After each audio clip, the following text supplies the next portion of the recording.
Welcome. It is 3:30 Eastern Time, Monday, December 2nd. That means it's time for a Baseball Insider stream. I am Adam Weinrib, and joining me, not as always, filling in for Fansided MLB Insider Robert Murray. And thank you so much for helping me out today to talk about the trending topics of the weekend, sort out some of the nonsense surrounding Juan Soto, and overall, just talk baseball ahead of streams for the rest of the week.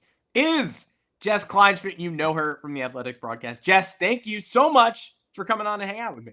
It was one heck of a wake-up text, I will say that. I'm happy to be here filling in for the incomparable Robert Murray. So thanks for the invite. I appreciate it. Yeah, wake-up text. The time zones are always tough. I didn't know if I'd be hearing from you for a while, but I appreciate how quick you were to jump at this opportunity to outclass Robert Murray in the world of food discussions and talk ball. I don't get mad that easily, but every time he opens his mouth about food, it's a rage thing. But we don't have to worry about that today because at least one thing I'm better at than him is food takes. So there's that. Well, and you know as well as anyone that they come up with no warning, too. You'll just be having a normal conversation and it'll be like, I think I'm out on rice. And you'll be like, what? We were having a lovely time.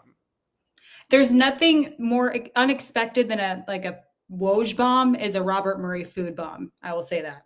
Yeah. Well, yes, everyone here knows it well, and Robert will be right back on Wednesday afternoon. We hope you feel better. We hope you feel better, by the way. Yes, we do, very much so. And the show goes on only because it has to. We would love to have Robert back. He'll be here on Wednesday. That's a 1 o'clock Eastern show, 3:30 again on Friday, and this is all steaming towards the winter meetings.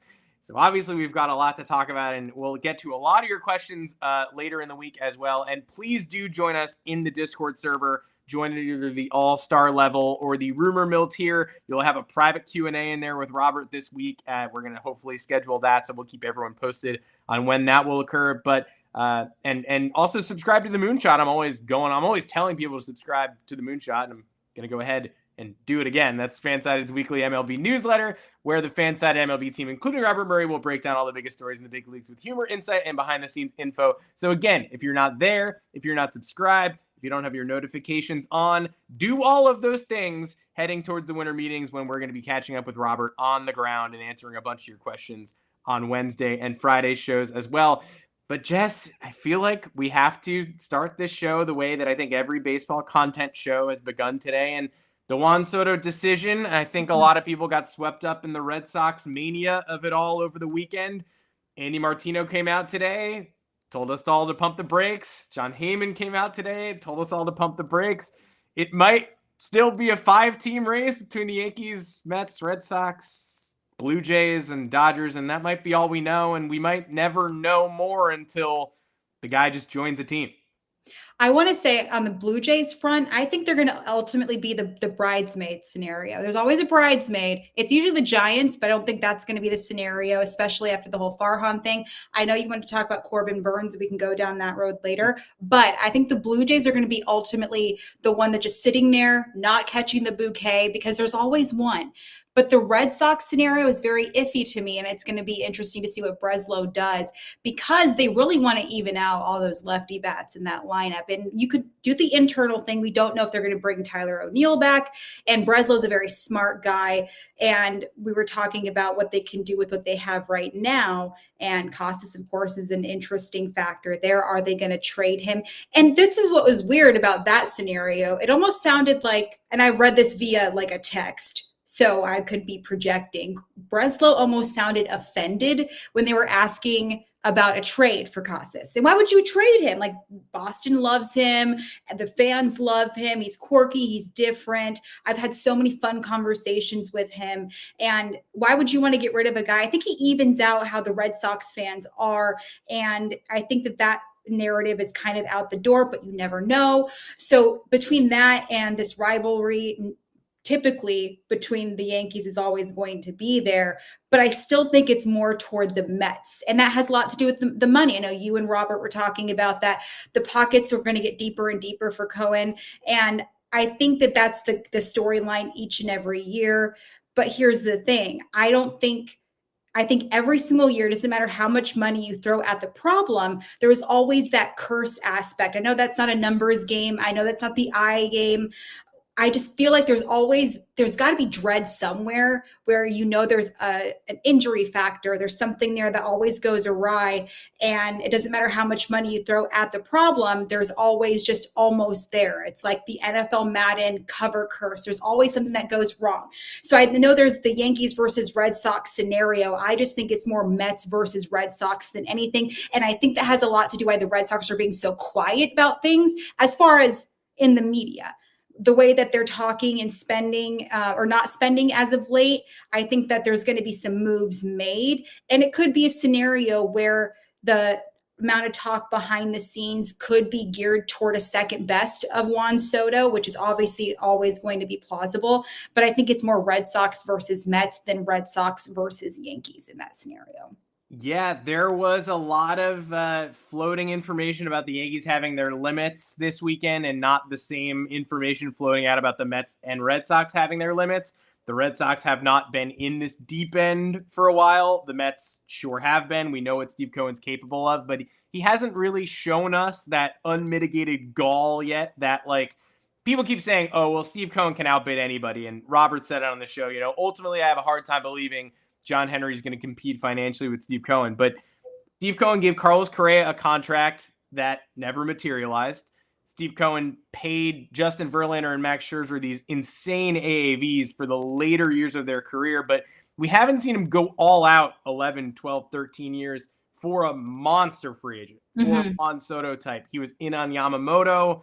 That that ended up being a let's take that deal to LA and see if we can match scenario. So I think Robert has made it clear that he sort of keeps defaulting to the Mets because at the end of the day, Juan Soto is chasing the highest contract. Even there were leaks today that maybe the Blue Jays end up being the highest bidder. And we know that does matter to Juan Soto. We know the Mets and Jays both have deep pockets. That's, I guess, why John Heyman said last week they could end up being 1-2 because they might have the deep. I think whenever you're saying the Mets and Jays are going to be 1-2, it's just the assumption that they're going to have the two highest offers, and that's what matters most to him. But I think all money being equal, the Yankees and Red Sox are both more appealing than the Blue Jays and Mets.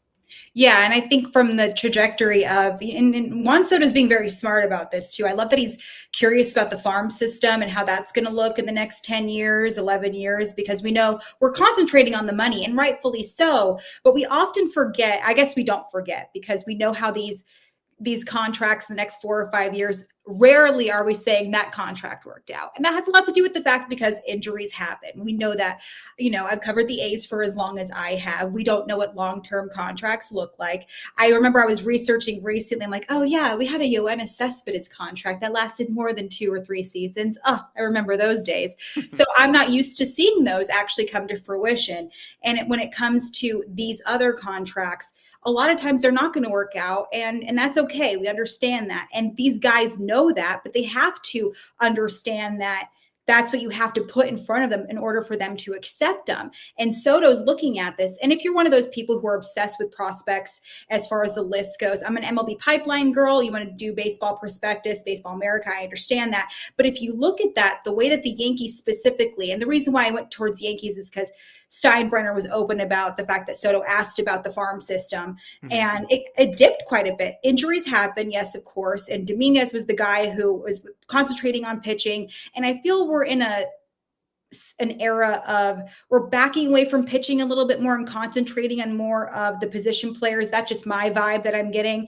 And of course, I think pitchers are dying out a little bit more because we're so obsessed with triple digits this time, and you're getting Tommy John when you're born. But I feel like as time goes on, he's going to be more curious about the future because you're playing with these guys as the time goes on and on. And if you're thinking about specific organizations who aren't really prone to training, and you're dealing out these Aaron Judge contracts because we're not going to be trading players because we want to hold on to them, you're being more curious about these younger guys and who's going to be surrounding yourself as time goes on. So I really respect the business side of how Juan Soto is going about it. His makeup, though, there hasn't been a guy like that. Maybe Aaron Judge, but it's different for Juan Soto. I feel like he's a guy that is not really handling free agency like I've seen ever.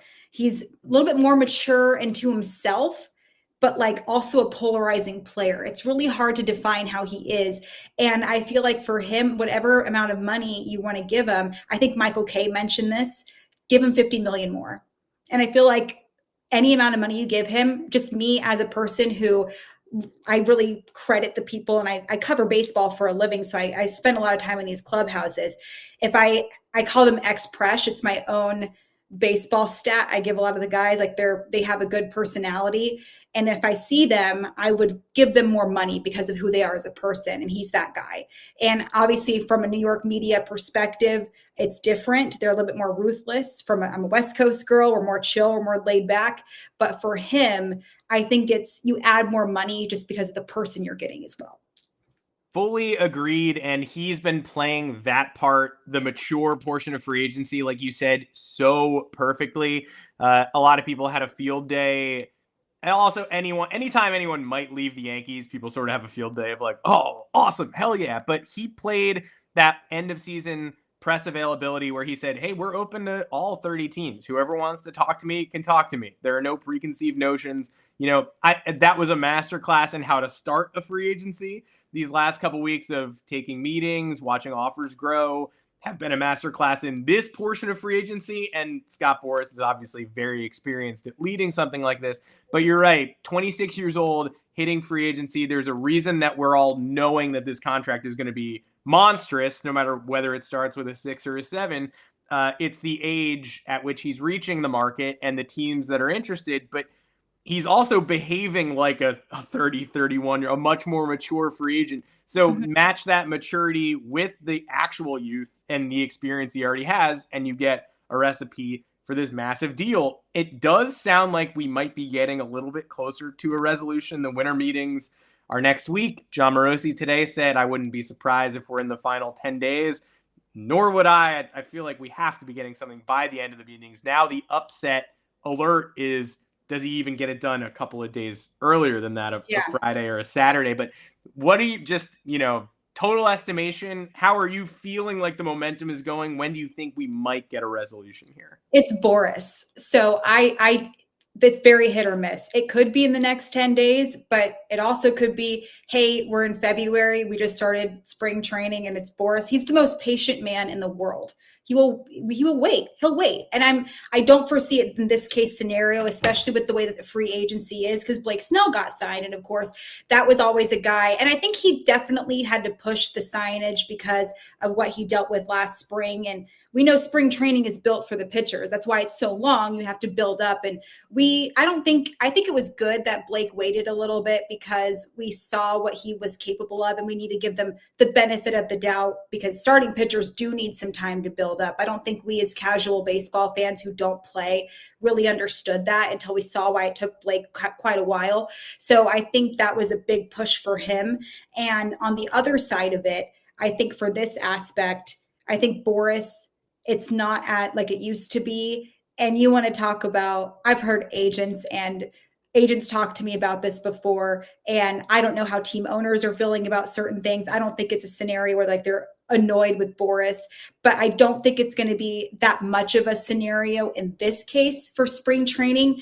But he is a very patient man. I think it's going to be toward either the end of winter meetings where something's going to speed up. It's going to be I think it could be pre-Christmas. I will say that.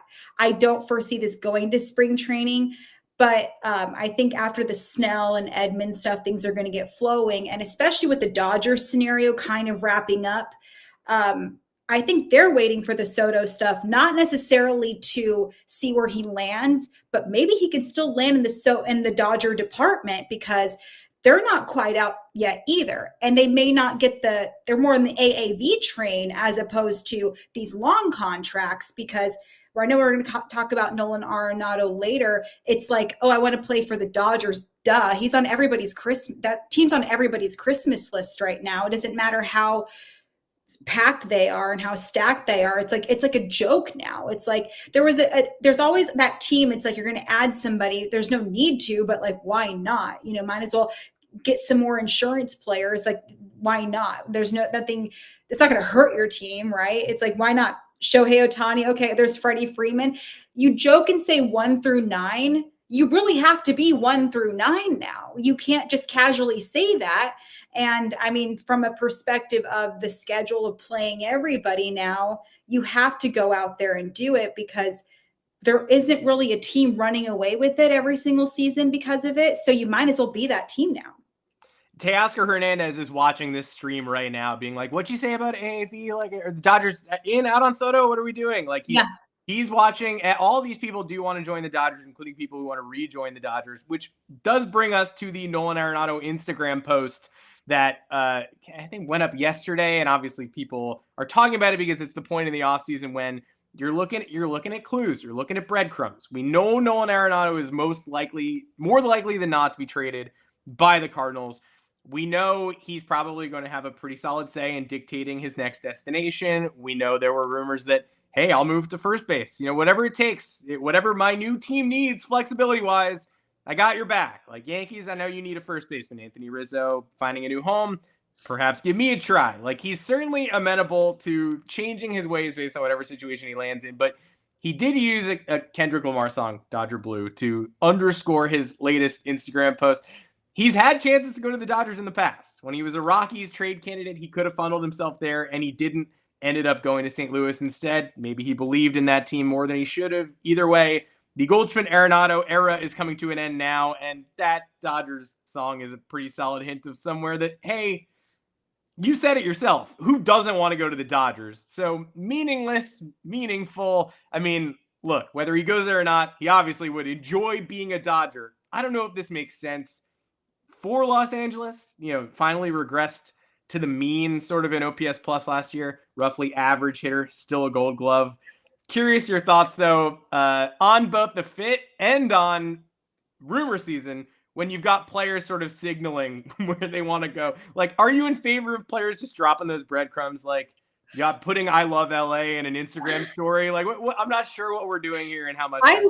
I love that this reminds me of like when I want to get a crush's attention and I'll post like a quote on my Instagram story. Like, I hope he sees this. Oh my gosh. If they watched it and then I so badly want this to be in an article that I write or reference. Like, remember when he posted that? Okay. So yes, I think it's kind of badass that we are in the era of why not, right? But here's the thing. Should this come to fruition, which I'm all for, because we mentioned the Dodger aspect, there's gonna be a lot of defensive shifts that happen, right? Because we know Edman's going to be on the team. We know that Mookie Betts and the infield versus outfield scenario, that's going to obviously change. Perhaps Lux gets second. Edman would probably have to move to the outfield. We don't know what's going to happen at the third base scenario, but obviously you mentioned first base. Where does that put Freeman? With Ohtani probably getting back pitching again, that's going to, like, a lot of these things are going to change, right? Yeah. But I don't think that's going to be the end of the world. They would figure it out. And I really appreciated just how Nolan handled the whole situation, because ownership approached him and said, we're probably going to trade you. How do you feel about this? And Nolan didn't really say anything along the lines of, I want to be traded. It's a rebuild. They understood that it was not what they were expecting, the Cardinals heading into 2025, but these things happen. So I just overall how it took place. So I think when it just came to how it, like what happened, the Cardinals aspect is just, this is what the cards we were dealt with, pun slightly intended. So this is what we're dealing with. However, it just kind of, you have to look at like looking out the defensive field and like, how are we going to move some of these pieces?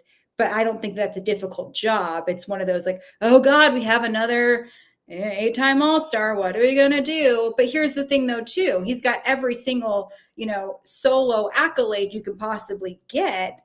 Why he needs to, he's getting up in age, right? You want to retire with a ring, and you can't finish your career. And it's kind of like the grass is always greener. You always ask a player, like, would you rather win a World Series or, not All-Star, or be the Hall of Fame, right? Like a lot of times they're going to say World Series, but they don't want to sound conceited and say, because it's like, you're a soul guy, or you want to be a team player, they're going to say a World Series. They want a ring. a ring versus a jacket. I mean, I don't know. So it's kind of one of those things, a girl who's saying a ring versus a jacket, you know what we want, like, let's be honest. But it's one of those things where you want to have another accolade added to it, and you're going to do it and you want to go toward the team. It's such a troll job, and I love him for it. And I also want to see just how if that means anything, just like, could this Instagram post turn into anything / it would be really kind of cool to see how the defensive aspect could work out. On top of the fact, I loved how Dave Roberts made the bullpen work in the postseason. And if you could do that, like, why not have some fun and move those guys around the defensive game and make things work? Because I really thought Dave Roberts was going to screw up the bullpen. I was like, there's no way that bullpen's going to do anything in the World Series. And he made me look like an idiot. And I appreciate him doing that. Not like this aspect won't work, but I'm a defensive nerd. So I would appreciate, like, just seeing all these different guys and moving pieces. And I think that's going to be great. Yeah, you and me both. Dave Roberts fooled the both of us, and I'm a joke. I'm an idiot. I'll admit it. Yeah. I said this to you off pod. I said I'm unskilled. I'm untalented. You did say you did not have talent. That is right. Yeah. Yes. And I said I was going to say it on the show, and then I was going to, but I was like, I don't know if I'm going to have an ability to naturally work this in, and then boom, there we go. I think you did it at the perfect time. Yeah, seems that way, because everybody didn't know about it. Everybody forgot about it. Now here it is. Kudos to Nolan Arenado for it's like the evolutionary. You mentioned putting like a quote in your Instagram story and hoping your crush sees it. Like, it's the evolution. You ever do this? You ever like have an inside joke with a crush that's barely anything, like 1% of a joke, and you're like, I think I'm going to put this in my AOL Instant Messenger profile and just like note that we said it together. And then people will ask like, hey, what's that inside joke? And you'll be like, it's nothing. It's actually not important. It's just the one time we talked about Coheed and Cambria, and like you don't understand. Yeah. Look, if you weren't there, if you never yelled, "This is our song" to Lifestyles of the Rich and Famous on the dance floor to a girl. The worst part is when you mention it to your crush and he's like, what are you talking about? I don't remember. Yeah. No, that's what it was. I mean, I yelled "This is our song" to Lifestyles of the Rich and Famous. That was everybody's song. It's the most popular song. It was. That's how me and my best friend became best friends, is she made a mix CD and Good Charlotte and Simple Plan was on it. And I knew we would be best friends. Yeah, all bangers. But again, not a song I shared with anyone, a song that the whole world shared and enjoyed. So agreed. Well, Bay Area, let's just talk Nolan Arenado we did already. So that was cool. Let's talk Corbin Burnes briefly, because there is a Giants connection to Corbin Burnes, especially in the wake of, you mentioned the Dodgers crafting the super team. Blake Snell goes quickly. Then it's up to teams like the Mets, Red Sox to pick up the pieces with Burnes and Fried, and even the next level down with Jack Flaherty and Walker Buehler. The Giants-Burnes connection seems to be the one that's maybe been forged the quickest. That was a fun little weekend conversation, and it's an obvious move for a Giants team that you mentioned earlier, the bridesmaids, like in on every star, unable to pull in every star until finally getting Matt Chapman and getting him to stick around, whereas Snell chose that opt-out, tested the market, and found a home pretty close by in the NL West. So thoughts on the Burnes fit, and maybe just thoughts on the Giants in general, because they're stuck in the middle, and you're watching them right over there. Yeah, so now that I'm past the jarring aspect of Bo Mel and Matt Chapman wearing orange and black, here's the thing. This is very intriguing to me because the Farhan Zaidi aspect is over. I feel like with Buster Posey taking over, he can't, drive reckless now that he's got the keys to the Lambo, right? Like, he can't go out there and make a Juan Soto bid. You can meet with Juan Soto.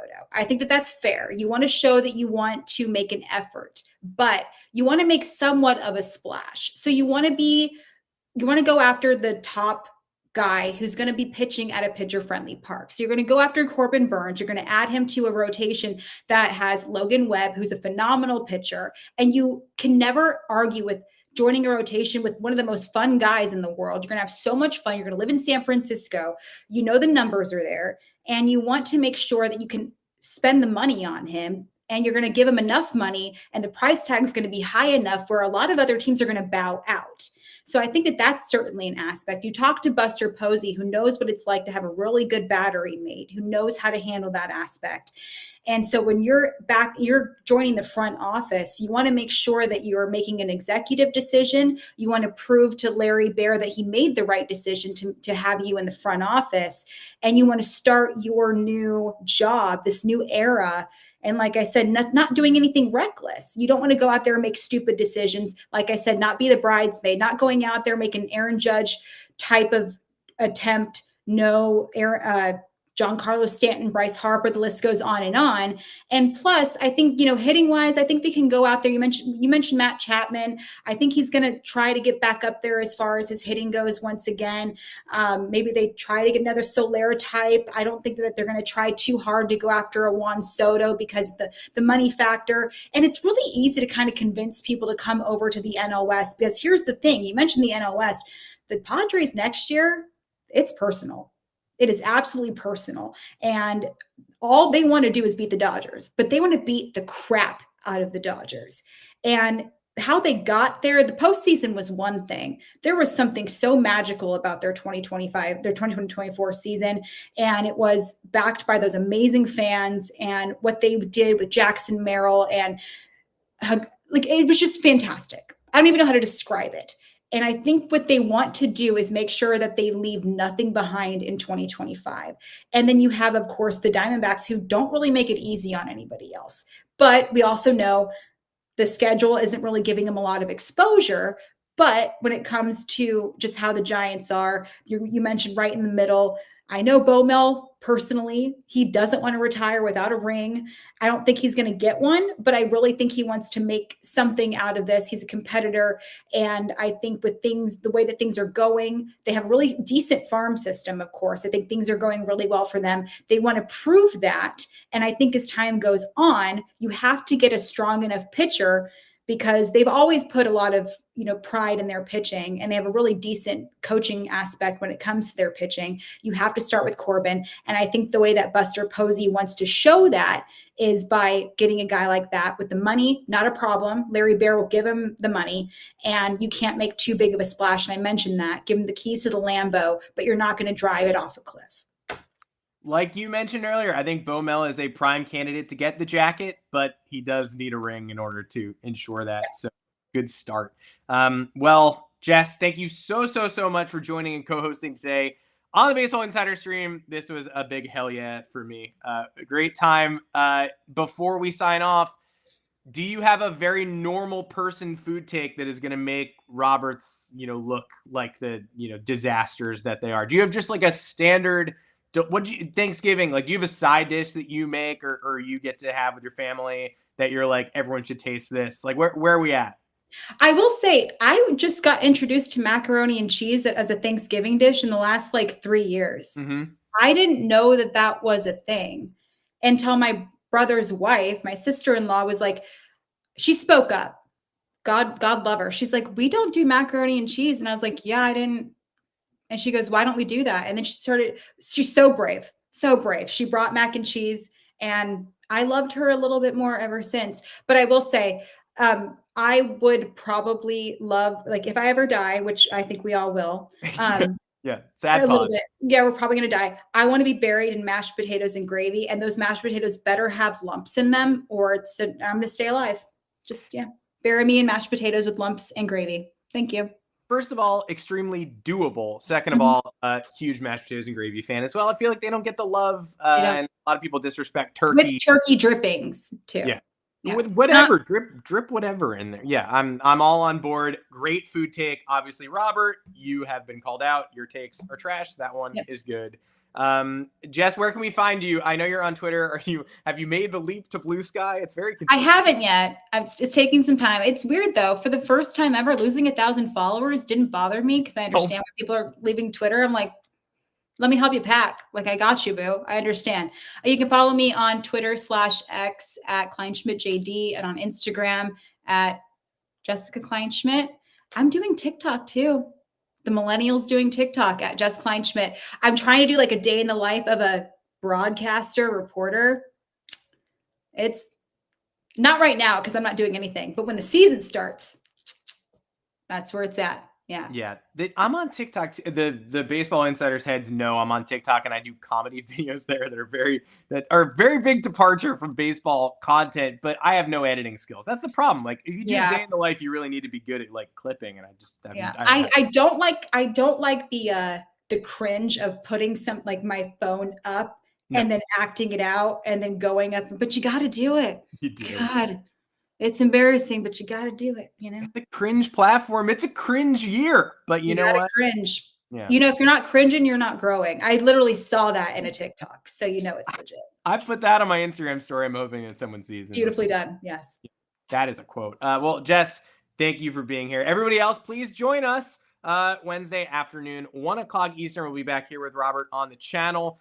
Someone in the comments saying I need to do the dances. I will respond to that by saying no, but good gumption, good initiative. Jess, thank you very much. We'd love to have you back on the show. Thanks for having me.